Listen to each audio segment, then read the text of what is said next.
আসসালামু আলাইকুম। Quantum academic and admission প্ল্যাটফর্মের পক্ষ থেকে আমি মোহাম্মদ ইমরান স্যার।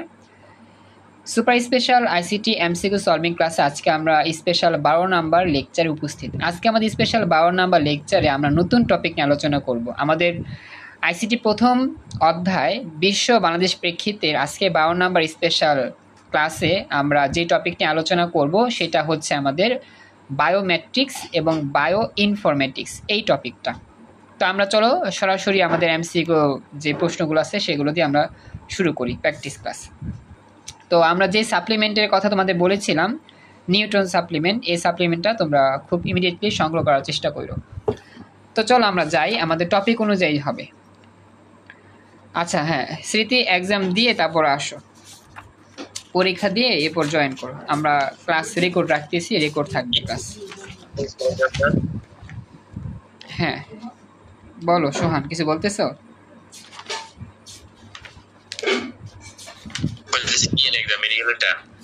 ও না, একাডেমিক এক্সাম, বুঝছো, একাডেমিক এক্সাম ও দেয় নাই, দেরি হয়ে গেছে তো এই জন্য আর কি। আচ্ছা তাহলে আমরা যাই। আমরা হ্যাঁ দিছো, তুমি দিছো, অনেকেই দিছে, এবার দেরি হচ্ছে বুঝছো, এই জন্যই প্রবলেম হতো। যাই হোক আমরা ক্লাস শুরু করি। হ্যাঁ আমরা এখন টপিকের মধ্যে আছি। কি বললা বুঝি না, আবার বলো তো, একটু কথা বাঁচতেছে অল্প অল্প। একাডেমিক পরীক্ষা দেইনি স্যার, মেডিকেলটা দিছি। বুঝছি, সমস্যা নাই, দেখো যতটুকু দিছো খুশি না। এবার আমরা যাই, খেয়াল করি, মনোযোগ দিয়ে দেখি। আমাদের এখানে বায়োমেট্রিক্স ও বায়ো ইনফরমেটিক্সের যে টপিক, সে টপিক থেকে প্রথম যে প্রশ্ন, এটা আমাদের আসে ঢাকা বোর্ড 2023 সালে। আমাদের জয়েন করছো Maruf, thank you so much join করার জন্য, খুশি হলাম। মারুফ সিরাজগঞ্জ থেকে আসো, খুশি হলাম, থ্যাংক ইউ। এবার দেখো বাচ্চারা মনোযোগ দিও, যদি বুঝতে সমস্যা অবশ্যই আমাকে জানাও। আমরা এই মুহূর্তে ক্লাস শুরু করতেছি। আমাদের বায়োমেট্রিক্সটা আমরা জানি মোটামুটি, আমাদের যে ওই ফিঙ্গারপ্রিন্ট নিয়ে কাজ করা, তারপর হচ্ছে গিয়ে ডিএনএ পরীক্ষা করা, এগুলো আমাদের বায়োমেট্রিক্সের মধ্যেই পড়ে। তো এখানে প্রথম যে প্রশ্ন বা এমসিকিউটা, এমসিকিউতে কী বলছে আমরা একটু খেয়াল করি। ঢাকা বোর্ড 23 সালে আসা। বৈশিষ্ট্য অনুযায়ী জীবকে শনাক্তকরণের প্রযুক্তি কোনটি? মানে বৈশিষ্ট্য অনুযায়ী জীবকে শনাক্ত করতে চাচ্ছি, সেটা কোন প্রযুক্তির মাধ্যমে হবে? বায়োমেট্রিক্স হবে। এক্সিলেন্ট। হ্যাঁ, বায়োমেট্রিক্সের মাধ্যমে কি বৈশিষ্ট্য অনুযায়ী জীবকে শনাক্ত করা যায়। খেয়াল রাখবা, উত্তর হচ্ছে আমাদের গ। এখানে উত্তর দেওয়া আছে গ। তো এখানে বলছে আমাদের ব্যাখ্যাতে একটু যদি পড়ি তাহলে মোটামুটি আমরা বুঝতে পারবো আমাদের কী হবে, এটা সলভ করতে হবে। মানুষের দৈহিক গঠন বা আচরণগত বৈশিষ্ট্য পরিমাপের ভিত্তিতে কোনো ব্যক্তিকে অদ্বিতীয়ভাবে শনাক্ত করার জন্য প্রযুক্তি হচ্ছে বায়োমেট্রিক্স।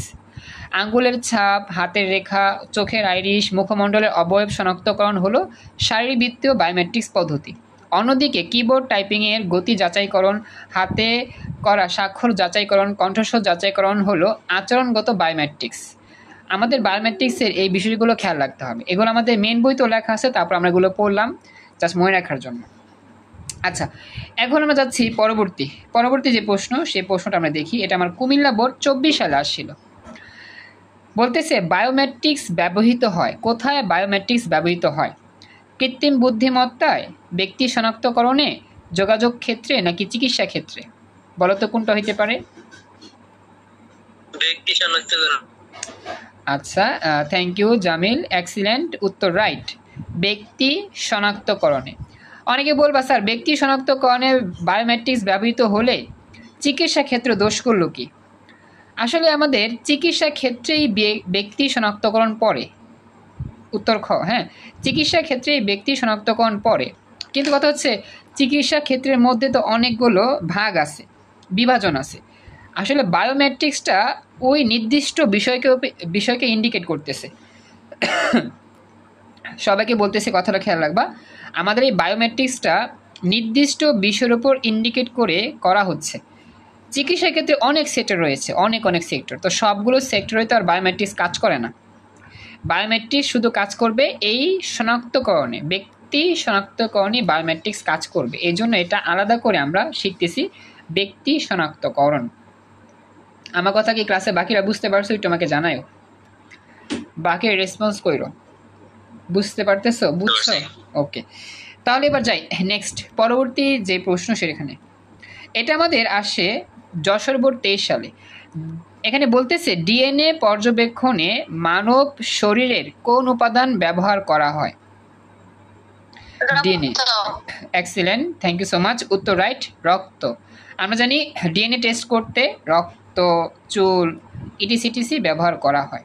উত্তর হচ্ছে গহ, রক্ত। হ্যাঁ হ্যাঁ, মুখমণ্ডল ব্যবহার করা হয় না, কণ্ঠস্বর, রেটিন এগুলো কিছুই ব্যবহার করা হয় না। আবার ব্যাখ্যাও দিয়ে দিয়েছে এখানে যে কিভাবে আমাদের ডিএনএ টেস্ট করা হয়। ওকে, তো এগুলো আমরা ব্যাখ্যাটা এখন পড়তেছি না, মোটামুটি আমরা জানি, যেহেতু ব্যাখ্যা পড়ার প্রয়োজন নাই। আমরা এখন যাই নেক্সট, পরবর্তী যে প্রশ্ন, এটা কুমিল্লা বোর্ড 25 সালে আসে, এই বছরে আসা প্রশ্ন। তো দেখি আমাদের এখানে প্রশ্ন কি বলছে। এখানে বলতেছে, একটু জাস্ট দেখবা, আচরণগত বায়োমেট্রিক্স এর বৈশিষ্ট্য কোনটি? আচরণগত বায়োমেট্রিক্স এর বৈশিষ্ট্য কোনটি? Fingerprint, Irish, hand geometry, signature. কোনটা?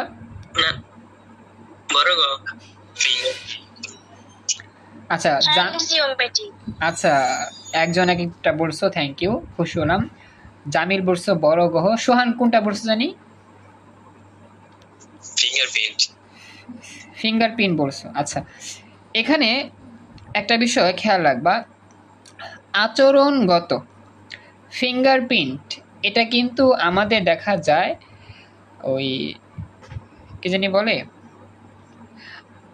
আমাদের দুই রকম। আমি দেখায় দিই, আমি একটু ব্যাখ্যাটা দিয়ে আসি, একটু ব্যাখ্যাটা দেখো, এই যে ব্যাখ্যাটা দেখো এই জায়গায়। হ্যাঁ, একটা হচ্ছে শরীরবৃত্তীয় বায়োমেট্রিক্স, আর একটা হচ্ছে আচরণগত বায়োমেট্রিক্স। শরীরবৃত্তীয় মানে শারীরিকভাবে যে বায়োমেট্রিক্স কাজ করে, যেমন আঙ্গুলের ছাপ, এটা কিন্তু শারীরিকভাবেই তৈরি করা। হাতের রেখা শারীরিকভাবেই তৈরি করা। চোখের আইরিশ শারীরিকভাবেই তৈরি করা। মুখমণ্ডলের অবয়ব, এগুলো সবই কি শারীরভিত্তিক বা শারীরিকভাবে তৈরি হওয়া। এখানে কিন্তু মানুষের আচরণের কোনো ডিপেন্ড করতেছে না। আমার কথা বুঝতে পারছো?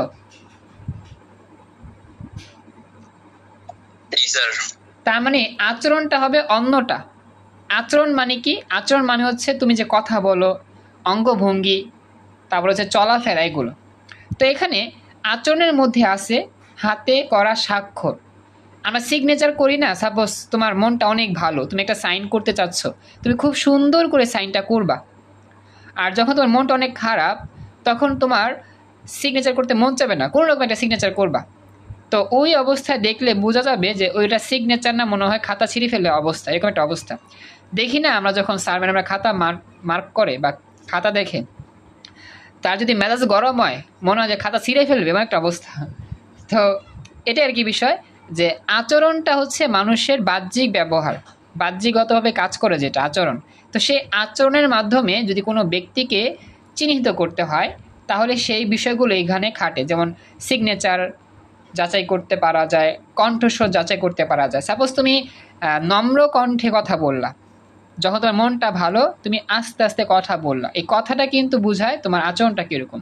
বা তুমি যখন অনেকটা রাগান্বিত অবস্থায় থাকবা, তুমি সব চুরমার করে ফেলবা, বকাবকি করবা, গালাগালি করবা, তো এটা কিন্তু তোমার একটা আচরণকে ডিপেন্ড করবে বা আচরণকে ইন্ডিকেট করবে।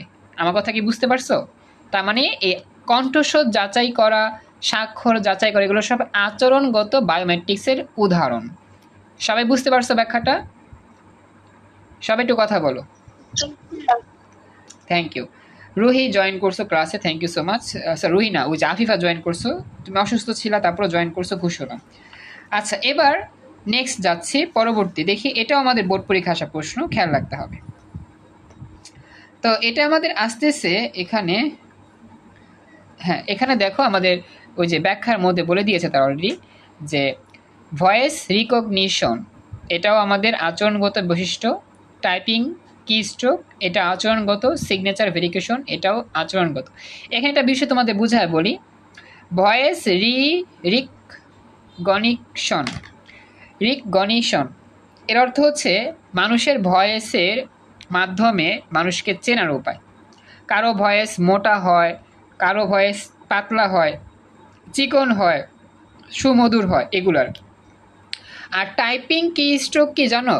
আমরা যখন কম্পিউটারে টাইপ করতে বসি না, টাইপ করতে গেলে এক একটা ওয়ার্ডে যে চাপ দেই, এটাকে বলা হয় কি স্ট্রোক। বা মোবাইলে যখন তুমি টাইপ করে লিখো, বাংলা লিখো, ইংরেজি লিখো, মেসেঞ্জারে, হোয়াটসঅ্যাপে টাইপ করে যখন লিখো, এটাকে বলা হয় টাইপিং কি স্ট্রোক। অর্থাৎ আমরা যদি কোনো ডিভাইসের মধ্যে টাইপ করে কোনো ওয়ার্ড লিখতে যাই, এটাকে বলা হয় টাইপিং কি স্ট্রোক। কথা কি বুঝতে পারছো? এটা কথা বল। আচ্ছা, এটা হইল।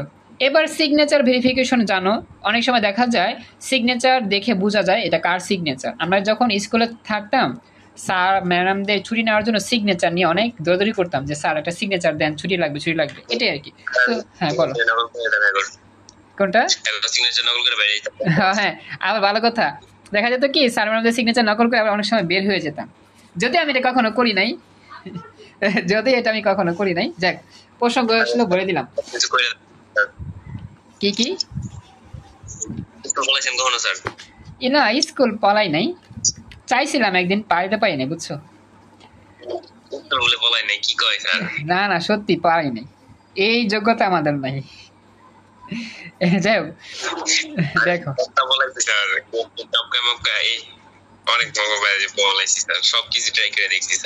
যাক, এক্সপিরিয়েন্স তো হইলো। আচ্ছা, বাকিরা যারা আছো, কেউ কি স্কুল পলাইছো জীবনে? মারুফ, জামিল, তারপর হচ্ছে পলাইছো কেউ? আচ্ছা, মারুফ পলাইছো।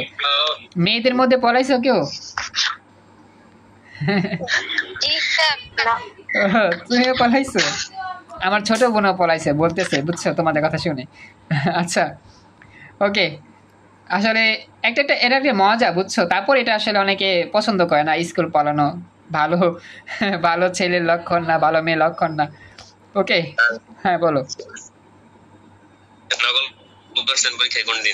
হ্যাঁ, নকল তো করছি, নকল কম করছি, কিন্তু এই নকল ওই নকল না, দেখা দেখি করা আর কি, বুঝছো। কাগজ ছিঁড়ে লিখে গেছি এরকম না, এই দেখা দেখি তো সবাই করি আমরা টুকটাক, তাই না? আচ্ছা দেখো, তো যাই হোক, আমরা একটু অন্য বিষয়ে কথা বললাম, খেয়াল করে এবার নেক্সট। সিলেট বোর্ড, মাদ্রাসা বোর্ড 23 সালে আসা প্রশ্ন। ক্যাপচার, এক্সট্রাকশন, কম্পারিজন, ম্যাচিং কোন প্রযুক্তির ক্ষেত্রে ব্যবহৃত হয়? এটা কিন্তু আমরা জানি, টপিক যেহেতু আছে আমাদের বায়োমেট্রিক্স, তো আসলে কি এটা আমাদের বায়োমেট্রিক্সই হবে। হ্যাঁ, ওই যে তোমার ম্যাচিং করে না, ওই যে ডিএনএ টেস্ট করতে ম্যাচিং করা হয়, ডিএনএ অনুর সাথে ডিএনএ অনু, এরকম আর কি, এরকম এক একটা প্রযুক্তি আর কি। হ্যাঁ, খেয়াল রাখবা। আচ্ছা, এখন পরবর্তী যে প্রশ্ন, এটা আমাদের যদিও নটরডেমে আসে, উত্তর তো দেখে ফেলছো। আচ্ছা, আচরণগত বায়োমেট্রিক্স আইডেন্টিফায়ার কোনটি? হাতের স্বাক্ষর। হাতের স্বাক্ষর হচ্ছে কি আচরণগত বায়োমেট্রিক্সের উদাহরণ। ওকে, আচ্ছা, এবার পরবর্তী আমরা বোর্ড প্রশ্নগুলো সলভ করি, খেয়াল রাখবো। বোর্ড প্রশ্নগুলো সলভ করতে পারলে বুঝতে পারবো কীভাবে এগুলো উত্তর করতে হবে। কুমিল্লা বোর্ড 19 সালে আসা প্রশ্ন। বায়োমেট্রিক্সের আচরণগত বৈশিষ্ট্য কোনটি? বায়োমেট্রিক্সের আচরণগত বৈশিষ্ট্য কোনটি? কি স্ট্রোক, ডিএনএ গঠন। আচ্ছা বলছো ডিএনএ গঠন, দেখি উত্তর কি হয়। তারপর হচ্ছে রেটিনা স্ক্যান, মুখমণ্ডল শনাক্তকরণ। বাকিরা বলো তো আচরণগত বৈশিষ্ট্য, পড়াইছিলাম একটু আগে, আচরণটা আসলে কি? এক্সিলেন্ট, হ্যাঁ হ্যাঁ, কি স্ট্রোক হবে, কারণ কি স্ট্রোক মানে হচ্ছে টাইপিং করা দক্ষতা, আচরণগত। আমি কিন্তু ব্যাখ্যা দিয়ে একটু আগে পড়াইছিলাম তোমাদের। ডিএনএ গঠন তো হচ্ছে আমাদের মানবদেহের ভেতরের কাঠামো, ভেতর, এটা কিন্তু আমাদের কোনো আচরণগত বৈশিষ্ট্য না। থ্যাংক ইউ, হ্যাঁ খুশি হলাম, চেষ্টা করছো জয়েন বলার জন্য রিয়াজ। তো চেষ্টা করছো রুহি, সমস্যা নাই, ভুল হইতেই পারে। আমরা কিন্তু ব্যাখ্যায় পড়ছিলাম যে কি স্ট্রোক হচ্ছে তোমার হাতের টাইপিংয়ের দক্ষতা, তো এটা কিন্তু আচরণগত, যার আচরণ যত সুন্দর সে তত স্মার্ট, এরকম আর কি। তো ক্লাসে বাকিদের বলতেছি, বাকিরা এই সঠিক উত্তরের অপশনটা বুঝতে পেরেছো, একটু আমাকে জানায়ও, রেসপন্স কইরো, বুঝছ? বাকিরা কথা বলো প্লিজ। আচ্ছা, থ্যাংক ইউ। এবার নেক্সট যাচ্ছি পরবর্তী। ওকে, এবার দেখো নেক্সট পরবর্তী অংশে যাচ্ছি। এটা আমাদের আসছিল 2025 সালে, মাদ্রাসা বোর্ড 2025 সালে আসছিল। জাতীয় পরিচয়পত্র তৈরিতে নিচের কোন প্রযুক্তি ব্যবহৃত হয়?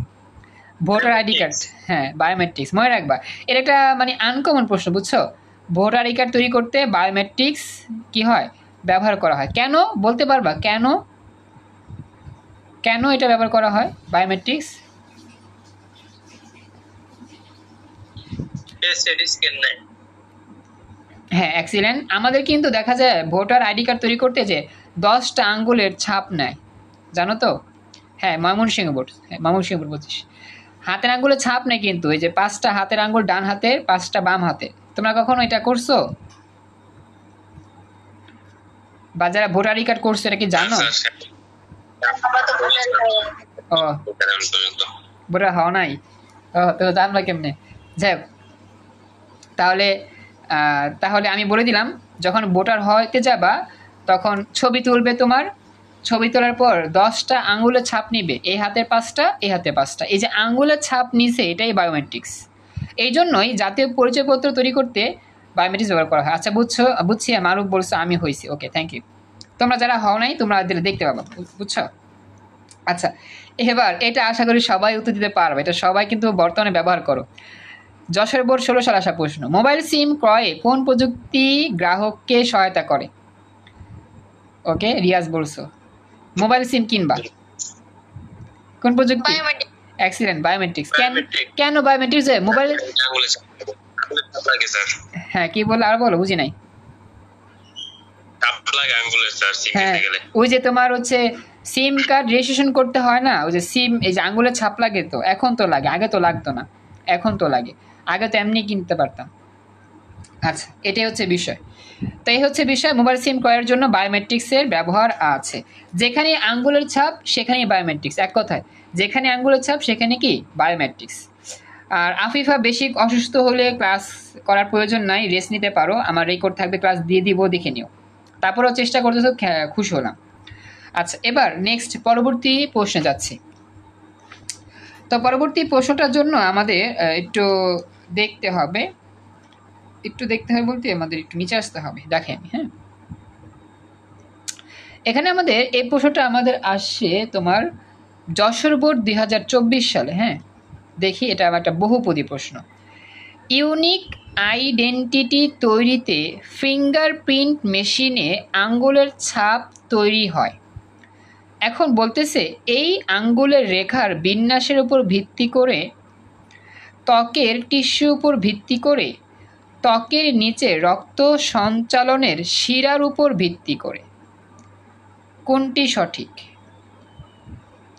আমাদের যে ফিঙ্গারপ্রিন্টটা স্কিনের মধ্যে আসে, আঙ্গুলের ছাপটা যে ভেসে ওঠে, এটা কিসের উপর ডিপেন্ড করে হয়?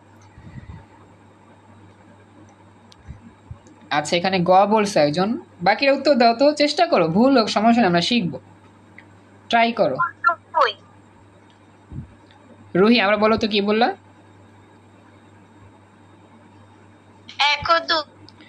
আচ্ছা, 1 আর 2 বলছো। আচ্ছা, এটা বুঝতে পারছো না? আচ্ছা, এখানে আমাদের উত্তর 3টাই দেওয়া আছে, গহ নাম্বারই উত্তর দেওয়া আছে। হ্যাঁ, আমরা জানি 1 নাম্বারটা অবশ্যই হবে আঙ্গুলের রেখার বিন্যাসের উপর ভিত্তি করে আঙ্গুলের যে ছাপ এটা আসে স্কিনে। ত্বকের টিস্যু, আমাদের হাতের মধ্যে যে আছে না, এটা ত্বক, এই ত্বকের টিস্যু থাকে কোষের মধ্যে, সেই টিস্যুর রেখার উপর ভিত্তি করেও কিন্তু এটা আসে। ত্বকের নিচে রক্ত সঞ্চালন শিরার উপর ভিত্তি করে। আমাদের যখন ত্বক নিয়ে কাজ করা হয়, যে হাতের যে ত্বক, এই ত্বকের মধ্যে টিস্যু থাকে, এই ত্বকের মধ্যে রক্ত সঞ্চালনের একটা সিস্টেম থাকে। তো দেখা যায় আমাদের রক্ত যদি সঞ্চালন না হয়, সেই জায়গায় আঙ্গুলের ছাপ আসবে না। কেন আসবে না? কারণ সেখানে রক্ত নাই। আমরা যখন ফিঙ্গারপ্রিন্ট দিতে যাই তখন আমাদের ব্লাড সার্কুলেশনটা কিন্তু অবশ্যই কাজ করে, রক্ত কিন্তু সাপোজ এখানে চলাচল করতেছে, রক্ত চলাচল না করলে এখান থেকে তোমার ছাপটা কিন্তু ওই স্কিনে আসবে না। কারণ রক্ত চলাচলের সাথে স্কিনের ছাপ আসার একটা সম্পর্ক আছে। কারণ কি, ওই স্কিনটা মানে যেখানে আমি চাপ দিয়ে ধরে রাখবো আঙ্গুলটা, সেই স্কিনটা এমনভাবে তৈরি করা যেখানে ব্লাড সার্কুলেশনের সাথে কানেক্ট করা, রক্ত সঞ্চালন করলে বা রক্ত থাকলে সেই জায়গার যে আঙ্গুলের ছাপ সেটা স্কিনে আসবে, আদারওয়াইজ আসবে না। কথা কি বুঝতে পারছো?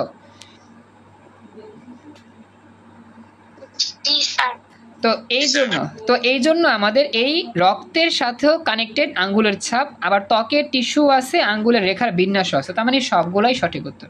তো আমাদের বহুপদী এমসিকিউগুলো আমাদের ব্যাখ্যামূলক, যেহেতু আমাদের এরকমভাবে ব্যাখ্যা দিয়ে দিয়ে শিখতে হবে, আদারওয়াইজ আমরা এগুলো বুঝতে পারবো না। আমাদের মনে হবে 1, 2 হইতে পারে, 2, 3 হইতে পারে, বা কোনটাও হইতে পারে না বা সবই হইতে পারে, এগুলো আমাদের একটু বেসিক, তো এগুলো আমাদের একটু চিন্তা করে গুরুত্ব করতে হবে। যাক আমরা শিখে ফেললাম। এবার নেক্সট পরবর্তী এমসিকিউ।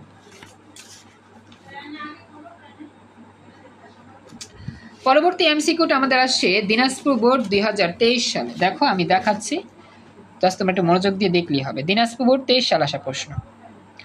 তো এখানে কি বলতেছে আমরা একটু খেয়াল করি, মনোযোগ দিয়ে সবাই একটু দেখো। হ্যাঁ, আচরণগত বৈশিষ্ট্যে বায়োমেট্রিক্স হচ্ছে, তোমাদেরই পারা উচিত।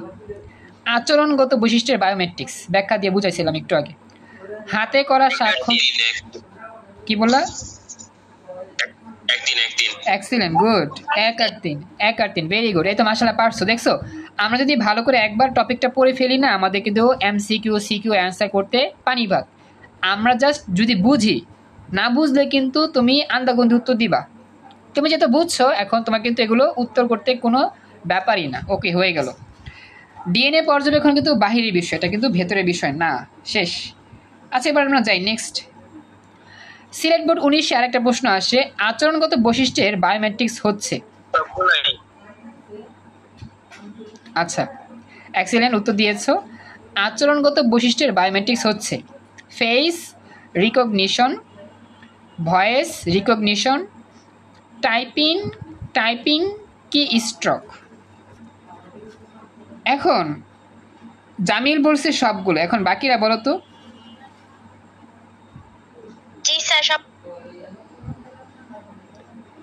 আচ্ছা, এখন তোমাদের একটা বিষয় বুঝাই, ফেস রিকগনিশন এটা তোমরা বুঝো? ফেস রিকগনিশন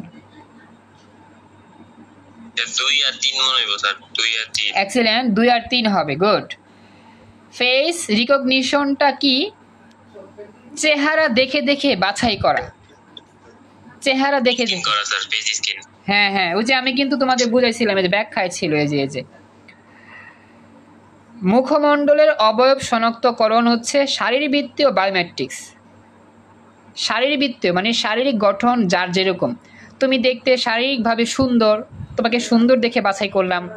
আমি দেখতে শারীরিকভাবে অসুন্দর, আমি অসুন্দরভাবে বাছাইকৃত হলাম। এরকম একটা উদাহরণ দিলাম আর কি। তো এটা কিন্তু আমাদের আচরণগত জীবনও হচ্ছে না। মুখমণ্ডলের অবয়ব বা ফেস রিকগনিশন কিন্তু একটা শারীরবৃত্তীয় প্রক্রিয়া, এটার মধ্যে আচরণের কোনো ব্যাপার স্যাপার নাই। বুঝতে পারছো সবাই ব্যাখ্যাটা? যারা বুঝো না রেসপন্স করো, বুঝছো কিনা? রেসপন্স ভয়েসে করতে হবে, বুঝছেন? বুঝতে পারছি। ওকে, থ্যাংক ইউ। তো আশা করি এই বিষয়গুলো আমাদের একটু ইউনিক, তো আমরা আস্তে আস্তে প্র্যাকটিস করার মাধ্যমে শিখতে পারবো ভালো করে। টেনশন নাই, ভুল হইতেই পারে, স্বাভাবিক। আমার যদি এখন ভুল না হয়, আমরা শিখবো কোন কোন জীবনে, আমাদের তো ভুল হতেই পারে। আচ্ছা, এবার দেখি নেক্সট। সকল বোর্ড 2018 সালে আসা প্রশ্ন, যেই সময় আমি পরীক্ষা দিয়েছিলাম, 2018 সালে আমি পরীক্ষা দিয়েছিলাম এইচএসসি পরীক্ষা। এই প্রশ্নটা আমাদের আসছে, দেখো। বায়োমেট্রিক্স প্রযুক্তি ব্যবহৃত হতে পারে জাতীয় পরিচয়পত্রে, পাসপোর্টে, জন্ম নিবন্ধনে। আচ্ছা আচ্ছা, 1 আর 2 বলছো, দেখি উত্তর কি দেওয়া আছে। আচ্ছা, আবার মারুফ বলছো গহ নাম্বার। ওকে, হ্যাঁ, জাতীয় পরিচয়পত্র তৈরি করতে কিন্তু অবশ্যই আমার আঙ্গুলের ছাপ লাগে। পাসপোর্ট করতে কি আঙ্গুলের ছাপ লাগে? লাগে। আচ্ছা, এখন জন্ম নিবন্ধন করতে গেলে কি আঙ্গুলের ছাপ লাগে বর্তমানে? লাগে না। আচ্ছা, বর্তমানে লাগে না, কিন্তু এখানে আমার ব্যাখ্যার মধ্যেও না স্যার, ওটা আচ্ছা আমাদের এখানে দেওয়া আছে, এখানে সবগুলো উত্তরকে রাইট দিছে। আচ্ছা, বড় ভাই 2018 সালে দিয়েছিল, ওকে থ্যাংক ইউ। তো এখানে উত্তরটা গহ দেওয়া আছে। আচ্ছা, বলো বলো বলো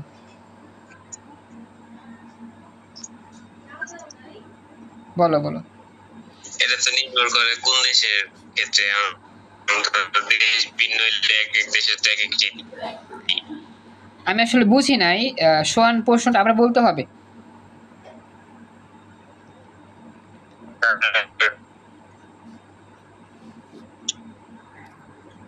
আমি বলতেছিলাম কি, এটা তো নির্ভর করতেছে এক এক দেশের তো এক এক রীতি তার। হ্যাঁ হ্যাঁ, এক এক দেশে এক এক ইয়াতে, বুঝছো? আচ্ছা বলি, শোনো। আমরা জানি আমাদের বর্তমান, সবকিছু তো আর একরকম। হ্যাঁ সবকিছু একরকম না। আমরা জানি বর্তমানে আমাদের দেশে কিন্তু জন্ম নিবন্ধন করতে কোনো আঙ্গুলের ছাপ লাগে না, আমাদের দেশে লাগে না, বুঝছো? কিন্তু এখন হচ্ছে এই জন্ম নিবন্ধন করতে যদি এই সিস্টেমটা চালু হয় যে হ্যাঁ আঙ্গুলের ছাপ এখন থেকে লাগবে, বা চোখে রেটিনা ইয়া লাগবে, বা আমার দেহের কোনো অবয়ব ইয়া লাগবে, পরীক্ষা লাগবে, সেক্ষেত্রে কিন্তু জন্ম নিবন্ধনটাও কিন্তু বায়োমেট্রিক্সের মধ্যে পড়ে যাবে। এখানে তো বলছে মৃতদেহ শনাক্তকরণ, অপরাধী শনাক্তকরণ, পিতৃত্ব মাতৃত্ব শনাক্তকরণ, জাতীয় পরিচয়পত্র, ড্রাইভিং লাইসেন্স, ভোটার নিবন্ধন, এটিএম কার্ড, প্রবেশ নিয়ন্ত্রণ, উপস্থিতি নিয়ন্ত্রণ, ই কমার্স, স্মার্ট কার্ড তৈরিতে বায়োমেট্রিক্স পদ্ধতি ব্যবহৃত হয়। স্মার্ট কার্ড তো আমরা জানি, তাই না? স্মার্ট কার্ড, তো এই স্মার্ট কার্ডের মতো কিন্তু জন্ম নিবন্ধনটাও এখন বর্তমানে পড়তেছে। তো সেই সেন্সে উত্তর গহ দিয়েছে যে জন্ম নিবন্ধনটাও এখন বর্তমানে এই বায়োমেট্রিক্সের মধ্যেই আওতার মধ্যে পড়ে যায়। এই জন্য আমরা এটাও পড়ে নিব। সবাই কি ব্যাখ্যা বুঝতে পারছো?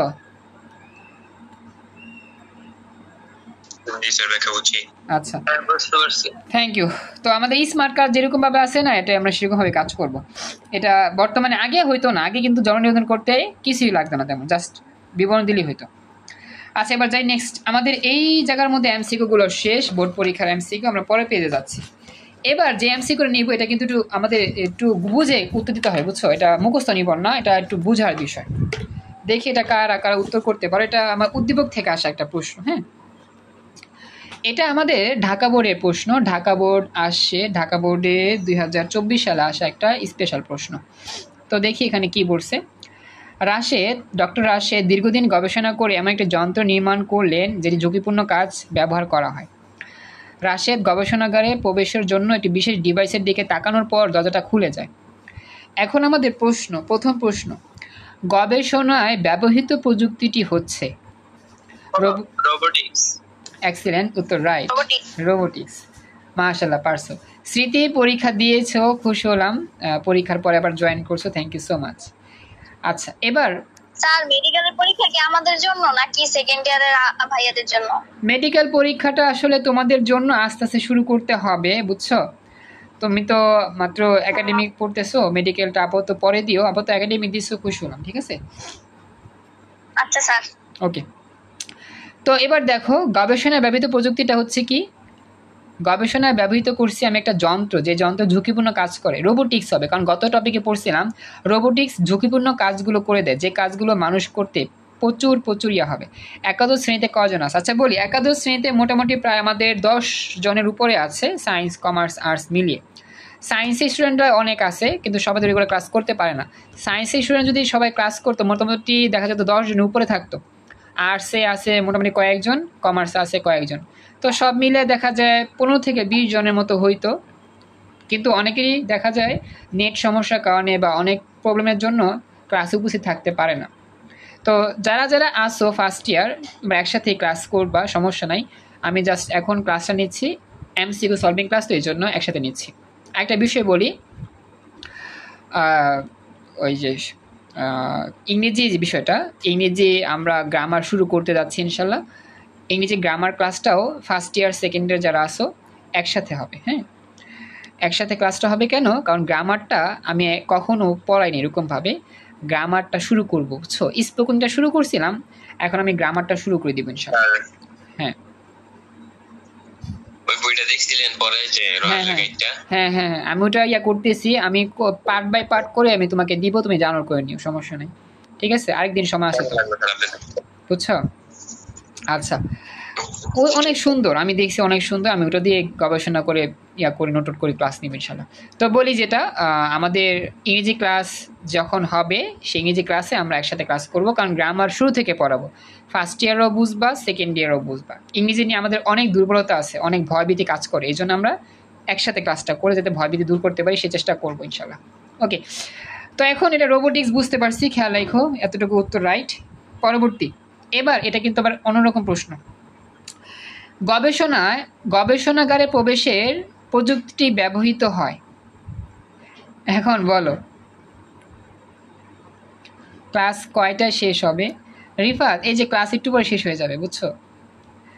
এটা কোনটা হয় বলো? পাসপোর্টে, জন্ম নিবন্ধনে, ভোটার নিবন্ধনে? এটা কিন্তু বায়োমেট্রিক্স, এটা হচ্ছে গবেষণার জন্য বায়োমেট্রিক্স। ভোটার নিবন্ধন করতে বায়োমেট্রিক্স লাগে।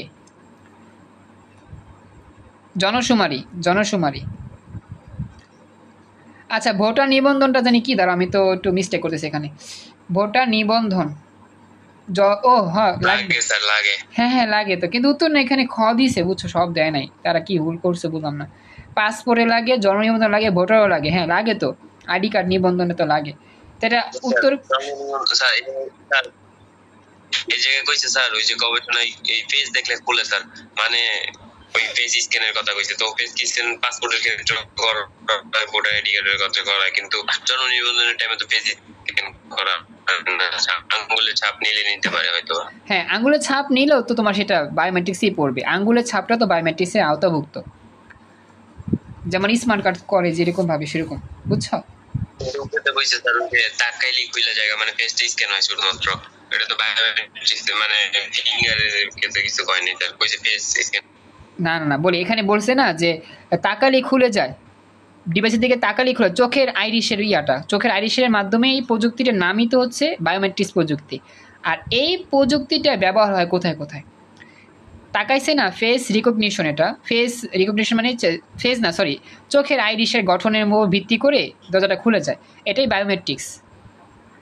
তো ওই বায়োমেট্রিক্স প্রযুক্তিটাই কোথায় কোথায় ব্যবহৃত হয় সেটাই বলছে, বুঝছো।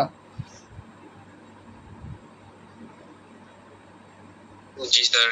আচ্ছা, আমাদের লিঙ্ক চলে গেলে আমরা ক্লাস শেষ করে দেবো, হ্যাঁ বেশিক্ষণ ক্লাস নিতে পারবো না, আজকে এতটুকুই ক্লাস থাকবে, আর গ্রুপ ক্লাসটা ইনশাল্লাহ আমরা শুরু করবো, টেনশন নিও না। পরবর্তী প্রশ্ন, মিস্টার মাসুদ একজন চিকিৎসক, তার স্পর্শ ছাড়া মোবাইল ফোনটি চালু হয় না, তিনি রোগীর চিকিৎসার ক্ষেত্রে অতি ক্ষুদ্র যন্ত্র ব্যবহার করেন। আজকের মতো স্পেশাল ক্লাস এখানেই কমপ্লিট, আল্লাহ হাফেজ।